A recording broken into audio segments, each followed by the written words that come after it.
Meus queridos irmãos, aqui quem vos fala é o pastor Edivaldo Ferreira, pastor auxiliar na Igreja Assembleia de Deus em São Luís, cujo pastor-presidente é o pastor José Guimarães Coutinho, em quem eu quero mandar uma saudação.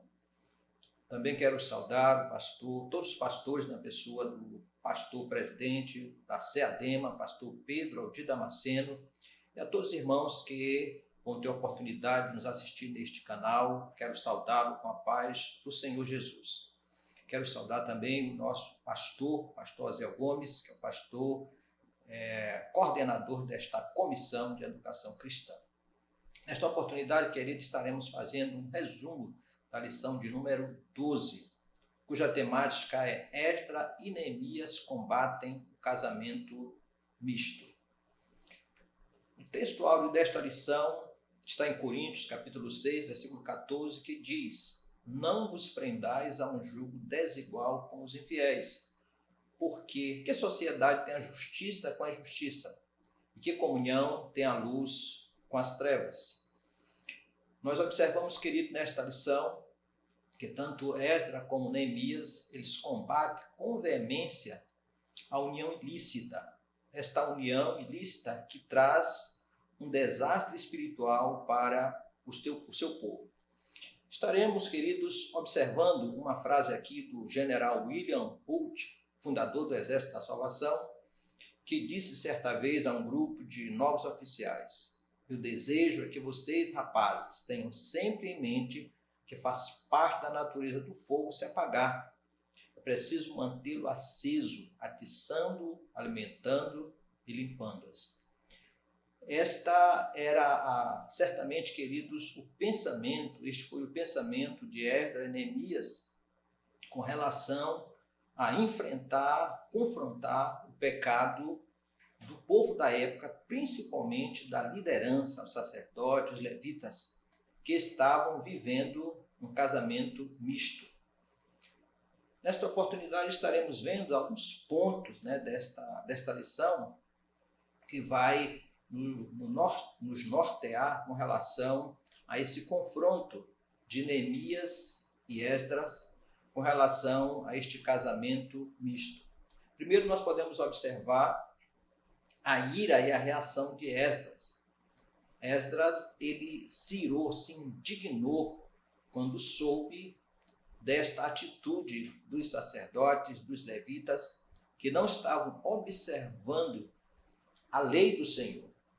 Esta ira de Esdras, ela se manifesta com profunda tristeza. Ele rasgou seus vestidos, sua capa, arrancou o cabelo da cabeça e da barba, assentou-se atônito na praça. Esdras 10, versículo 3, diz: agora, pois, façamos aliança com o nosso Deus, de que despediremos todas as mulheres e os que delas são nascidos. Nós observamos que ele tem uma atitude realmente de revolta, ele tem uma atitude de zelo e demonstra um homem que tem temor a Deus. E desta forma, queridos, ele está chamando o povo para viver uma vida santa, para viver uma vida que agrade a Deus. Qual foi o efeito da atitude de Esdras com relação a esta sua manifestação?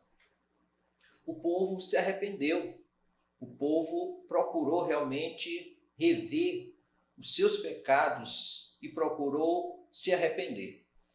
Desta forma, nós podemos observar, com relação ao arrependimento, lá em Neemias, capítulo 13, versículo 25, e os fiz jurar por Deus, dizendo: não dareis mais vossas filhas a seus filhos, e não tomareis mais suas filhas, nem para vossos filhos, nem para vós mesmos. Nós observamos que Neemias, ele também combate, ele também confronta o pecado deste povo. E ele também tem as suas reações. A Bíblia diz aqui que ele contendeu com os judeus, que ele amaldiçoou, que ele espancou, ele foi até um pouco, digamos assim, para a nossa época, ele exagerou. Mas nós podemos observar também que até Jesus, mesmo na sua mansidão, ele também ele teve zelo pela causa do mestre, expulsou os cambistas que estavam lá tentando realmente negociar na casa do Senhor. De forma que Neemias, ele confronta o povo e faz com que o povo jure que vai deixar suas mulheres e que vai procurar realmente viver de forma diferente. Nós vamos observar também, queridos, com relação à atitude de Neemias, que ele fez com que os sacerdotes e os levitas também dissessem: olha, nós não vamos mais fazer isso. E além disso, ele tirou alguns sacerdotes e alguns levitas dos seus cargos. Atitude essa que nós podemos observar que não é fácil você confrontar pecado e cortar o mal pela raiz. Mas nós, como líderes, temos que, em alguns momentos, agir desta forma. Nós sabemos que tem situações que não é fácil, mas nós precisamos também, com a mesma ousadia de Neemias, tirar pessoas do cargo, se for o caso. Por que um judeu não devia casar com uma pagã? Por que Deus proibiu realmente este casamento? Queridos, Deus proíbe esta junção, esta união. Por quê? Porque certamente esta união poderia levar o povo de Israel a adorar outros deuses, como a gente vai observar na sequência da lição. A história de Israel registra vários exemplos das consequências nefastas dos casamentos mistos. Por exemplo, o casamento de Salomão. Salomão teve 700 princesas e 300 concubinas, e desta forma, essas mulheres levaram ele a adorar outros deuses. Essas mulheres eram mulheres amonitas, eram mulheres que adoravam outros deuses, e por isso elas terminaram na velhice de Salomão, levando ele a adorar outros deuses, conforme está lá em 1 Reis 11, de 1 a 9.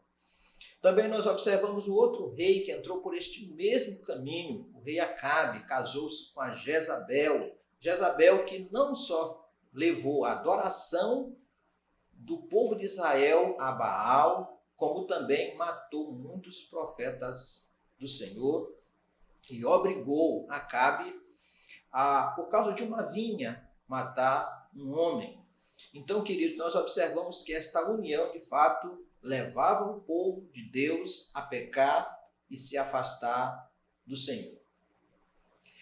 Essa desobediência gerava rebeldia, e esses casamentos geralmente levavam o povo a se afastar de Deus.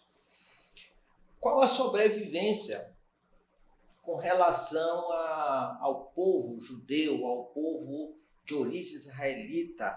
Até hoje, queridos, como é que nós podemos fazer uma relação da sua sobrevivência a essa obediência, a esse preceito divino? Nós podemos dizer, queridos, que os judeus eles aprenderam a lição e começaram realmente a deixar este casamento misto. E nós podemos observar que os judeus eles passaram por muitas perseguições, muitos sofrimentos. Por exemplo, com relação aos países da Espanha, Polônia, Inglaterra, e por ocasião da Segunda Guerra com o nazismo da Alemanha. Mas eles aprenderam a lição e por isso eles sobreviveram.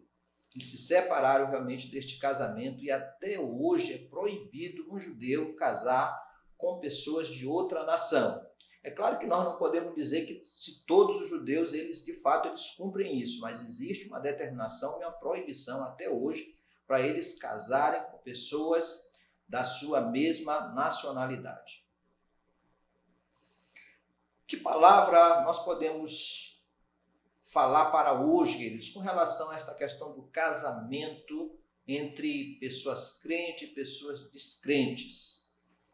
Nós podemos, queridos, ver algumas orientações conforme a nossa revista, conforme o nosso comentarista.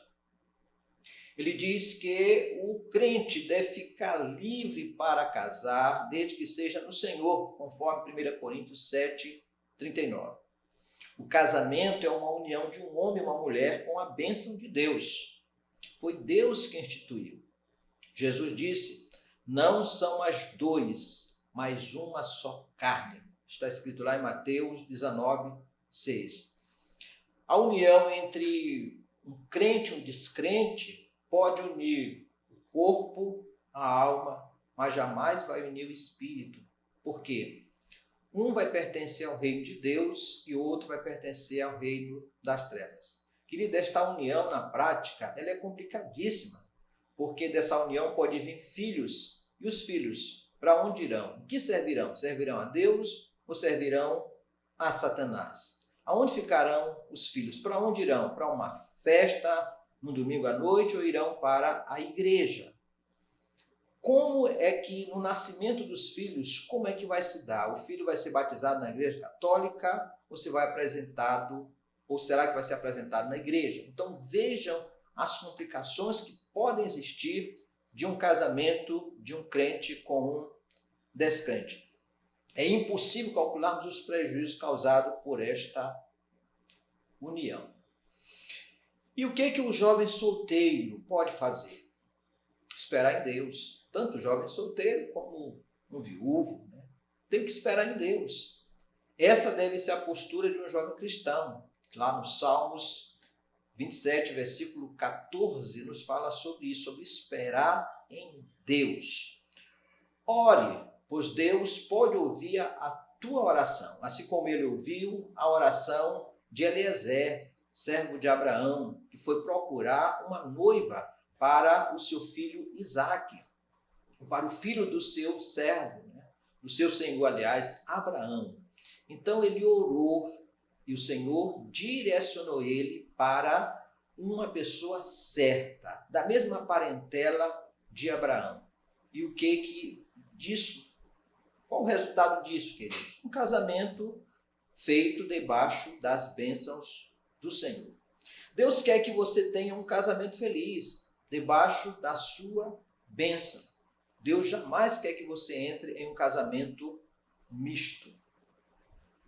Quais são os conselhos, queridos, práticos que nós podemos tirar desta lição? Eu, pelo menos, observo 2 conselhos práticos para nossas vidas nesta lição. Primeiro, conselho para nós como líderes. Como líderes, precisamos ter pulso firme e tomarmos decisão em nosso ministério quando for necessário, com autoridade divina, embora essa decisão não agrade a maioria. Para a nossa mocidade, ou pessoa madura que precisa casar-se, que tenha cuidado com suas escolhas e leve a sério o ensino paulino quando diz que essa decisão deve ser de acordo com a vontade divina no Senhor. Pois um casamento misto leva a frieza espiritual e provavelmente um afastamento da casa do Senhor. Que Deus em Cristo continue nos abençoando e nos guardando hoje e sempre.